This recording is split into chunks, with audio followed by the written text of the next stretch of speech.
হাই বন্ধুসকল, welcome to my YouTube channel. আজি আপোনালোকক দেখাম কেনেকৈ মোবাইল দি আপোনাৰ নামত বিপিএল আছে নে নাই চেক কৰিব পাৰিব। অৰ্থাৎ আপোনাৰ ৰেশন কাৰ্ডটো এপিএল না বিপিএল কেনেকৈ চেক কৰিব সেইটো আমি আজি স্টেপ বাই স্টেপ মোবাইল দি দেখুৱাম। সো আপোনালোকে ভিডিওটো সম্পূৰ্ণকৈ চাই থাকিব। আহক বন্ধুসকল, মোবাইলৰ স্ক্ৰীনটো অহাৰ পিছত এতিয়া মই দেখাম কেনেকৈ আপোনাৰ ৰেশন কাৰ্ডটো এপিএল না বিপিএল মোবাইলত চেক কৰিব আৰু অৰ্থাৎ বিপিএল লিস্টটো কেনেকৈ চেক কৰিব। এতিয়া যিকোনো এটা ব্ৰাউজাৰ ওপেন কৰিম। মই মোৰ গুগল ব্ৰাউজাৰটো ওপেন কৰি আছো।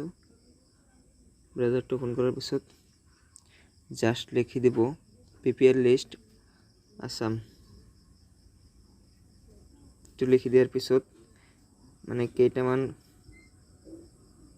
হেডলাইন আহিছে, এইবিলাকত পিছৰবিলাকত টাচ নকৰিব। প্ৰথম যেটো লিষ্ট আহিছে ৰিপোৰ্ট অন ক্যাটাগৰি ওয়াইজ নং of ration card in district, প্ৰথমটোত ক্লিক কৰিম বা ক্লিক কৰিব।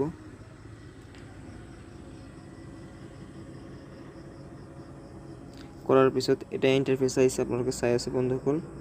এতিয়া আপোনালোকৰ যাৰ যে ডিস্ট্ৰিক্ট সেইটো বহাই দিব। মোৰ ডিস্ট্ৰিক্ট গোৱালপাৰা, মই গোৱালপাৰা বহাই দিম। গোৱালপাৰা দিছোঁ। এতিয়া ব্লক, আপোনাৰ ব্লক কোনটো? মোৰ ব্লক লক্ষীপুৰ, ব্লকটো বহাই দিব। দিয়াৰ পিছত এতিয়া কিন্তু ভিলেজৰ নামটো আহি গ'ল।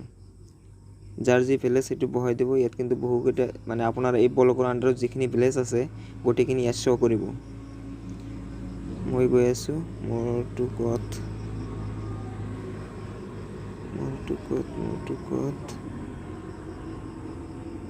পাইছোঁ পাটাকাটা পাৰ্ট 2।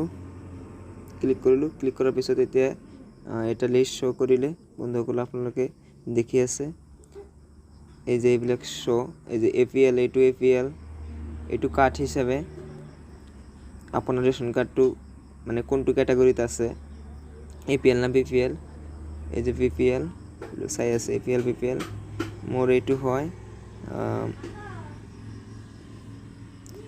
মোৰটো কি নম্বৰত আছে? ফাতিমা খাতুন, মোৰটো আছে 13 নম্বৰত, 13 নম্বৰত আছে। এইটো কিন্তু বিপিএল, এই যে চাই আছে বিপিএল। ঠিক আছে বন্ধুসকল, যদি এই ভিডিওটো চাই অলপ হলে আপোনালোকৰ সহায় হৈছে তেনেহলে মোৰ চেনেলটো সাবস্ক্ৰাইব কৰিব, লাইক কৰিব, কমেন্ট কৰিব আৰু শ্বেয়াৰ কৰিব। থ্যাংক ইউ বন্ধুসকল।